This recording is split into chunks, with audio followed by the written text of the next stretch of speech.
guys, my name is Kuda and you're watching Citi Scape on Citi TV. So today we're going to be talking about experiences. Your experiences, my experiences, and not letting them hold us down. We basically need to live. Alright, so today we'll be talking about not owning someone else's ish. Do not own it.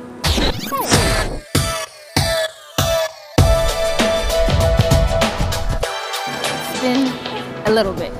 It's been a little bit. I'm glad we managed to get this little girly catch-up time in our schedules. This new branch of Vida Cafe just opened 2 days ago. So at number 1 Airport Square, amazing space. Absolutely stunning. Just the building alone, the architecture is off the wall. This place, you know. And I have my mucho cappuccino with a shot of vanilla. And I have a lemonade and mint frio. It's absolutely delicious, very refreshing. All right, so on to what I wanted to talk to you about today. I wanted to talk about not owning someone else's ish. I come across a lot of people that hold themselves back from doing certain things because they feel like X, Y, or Z, a friend, an aunt, a mother has gone through something, trying to do the same thing, therefore they're not going to do it. They're going to stay away from it, they're not going to sort of push themselves to try. How do you find a lot of people in Accra, in Ghana, when it comes to experiencing new things? Yeah. First of all, and it's no secret, you've lived in Ghana for a while, you're Ghanaian yourself, on many levels. And I think one problem that we have as a people is that we don't like change, or it's rather difficult for us to accept change. To the extent where when somebody else is even doing the change for themselves, embracing it, we have a problem with it as, bystanders. Okay, so that's one thing.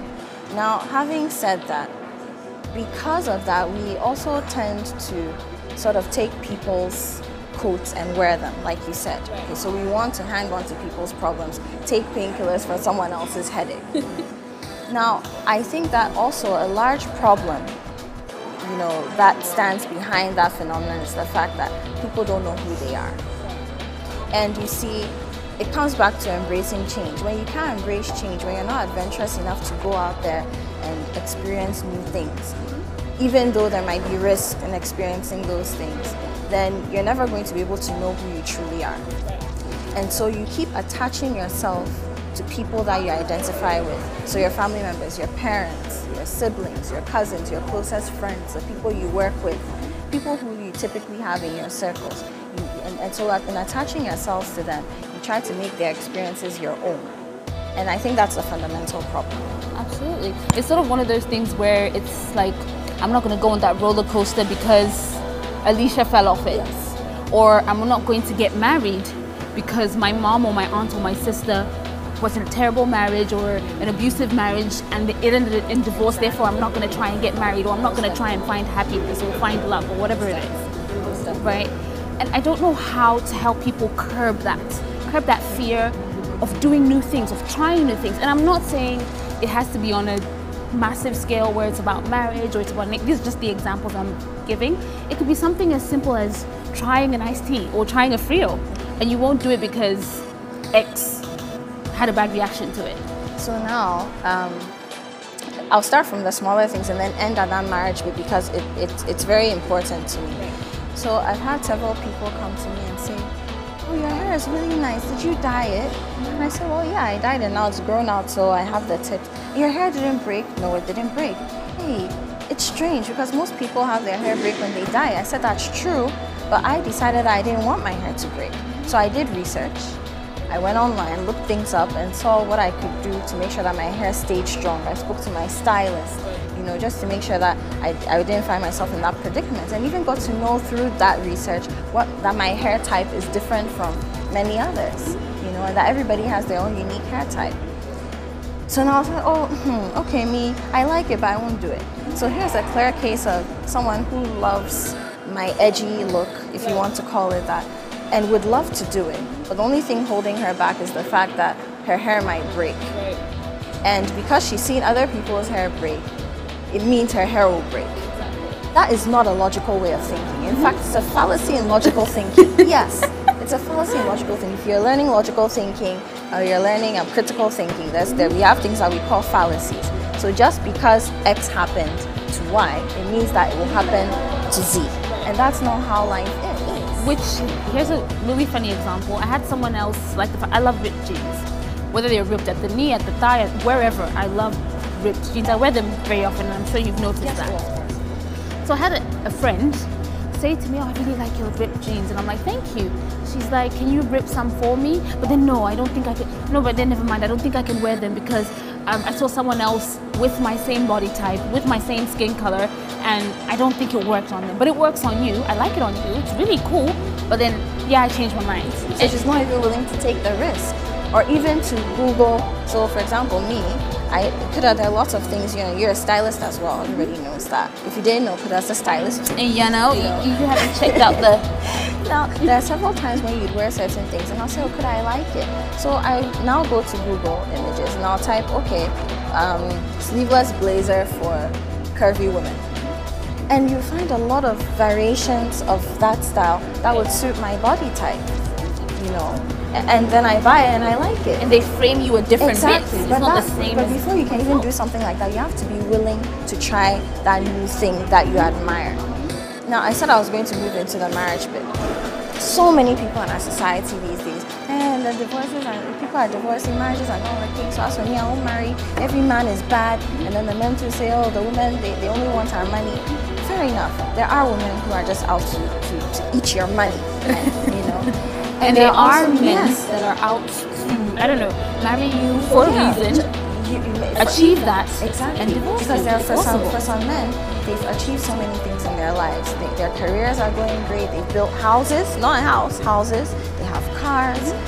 They've got everything together, but they are not married. They don't so marriage, that natural next step, next achievement. Right. And we've spoken about this several times in other episodes where we talk about this whole phenomenon of society wanting you to do something, thinking you should do something because you're a certain age, for example, marriage.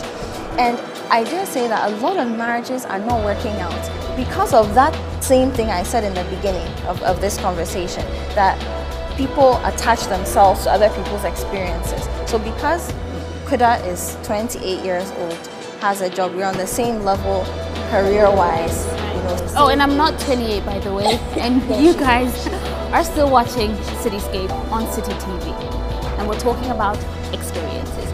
Don't own someone else's. Second Image International admissions in progress. Courses available include hairdressing, beauty therapy and fashion. Call us on 0243 331 999. Evening and weekend classes are also available. Okay, yeah, so before the break I was saying, at the beginning of this conversation I stated that a lot of people latch onto the experiences of the people around them. So family members, friends, colleagues. So Kuda, you're my friend, a good friend at that. Assuming you said 28 years old, we're the same age, career-wise we're on the same level and you're married, so it means it is my time. Absolutely not. Now, that means that I'm not going to take my time if I'm assuming I'm not in a relationship at the moment. I'm not going to take my time to find somebody. The point is that within the next year or so, I should be married. Because Kuda is married, my other friends who are also in our circle are married, so I have to marry. But you see, you jump into a marriage like that and you expect it to work. No, because there are so many things that you should have laid down for your foundation before you can carry that to the next stage of the marriage. So exactly what you said, that's also another way of appropriating someone else's experience. In the sense that you're not taking the correct steps, the proper steps to get into this marriage, to have this end goal. And what do? You rush into it and then you get divorced. That way, you're appropriating someone else's experience of getting divorced. Why? They probably didn't do the same thing as you, but you've appropriated that divorce. Exactly. Because you didn't take the right steps. That's right. Research is key. Very important. Research is important. And look, I keep saying over and over again, the internet is our home. Everything is there. You want to brush your teeth and make them white? Internet. You want your eyes to look nice? Internet. Makeup on fleek? Internet. Anything you want to find out is on the internet, literally. And even if it's not, I'm sure there are tons of people who have had, for example, again, successful marriages who you can talk to. Again, I've kept saying that my parents this month, but I've been married for 38 years. It hasn't been rosy, it hasn't been perfect. But there are certain things I know that they've done that have made them successful. Right. In the same vein, there are certain mistakes that my mom has made. And as a woman, I say I will not make those mistakes in my marriage, God willing. And then on to the next example. There are people that say they won't fly because they've seen on TV so many plane crashes and oh my God, this is gonna happen, that's gonna happen, a plane's gonna get lost or something's gonna blow up or whatever the case is. Yes, these things are our reality. Yes, these things are happening. Yes, God forbid, it could happen to you. But that shouldn't stop you from exploring the world. The world is a massive, massive place. On that example, my brother-in-law said something, so I'll say two things on that. My brother-in-law said something to me last weekend. He flew in to Ghana. I went to meet him at the airport. And I said to him, oh, thank God you're here. Weren't you scared at the airport, you know, because of everything that's happening? He says, more than 1 million people fly every day. The probability that I'll be that one person who will get bombed, it's 1 in a million. Absolutely. That kind of thinking allows people to be successful and to progress in life. Do anything and everything. So me, there's several times when I've sat down and I've said to God, Lord, this is something that I want to do. I know there are a lot of people who haven't been successful at it, but by the power invested in me by the Holy Spirit, I will be successful. You know, and I hardly get into this kind of conversation because I know there are lots of people with different faiths, but whether it's Allah, whatever God or bigger power you believe in, even if you don't believe in anything, faith is a very key part of our lives. And for a country like Ghana where we say we're so religious, I can't understand why people just throw that away. If you are mocking God if you do that to us. But anyway, it's been lovely. It's been great talking about this, and I hope we've been able to motivate, even if it's one person, to try something new. Get out of your comfort zone. Get out of that little box you are and do something. You could do something big, something small, something humongous. Yes. You could do anything. And let me just say before we go that nobody who ever sat in their corner got noticed. Nobody. For my own 2 cents, guys. The sky is your limit. The sky isn't even your limit. You can do anything and everything you want to in life. You can try anything. You can try a Frio.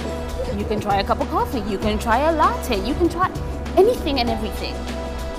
So long as you're willing, as long as you're willing to take that chance and say, okay, fine, you know what? I'm gonna have a sip of this and see how it goes. I may spit it out or I may drink it all day, every day. All right?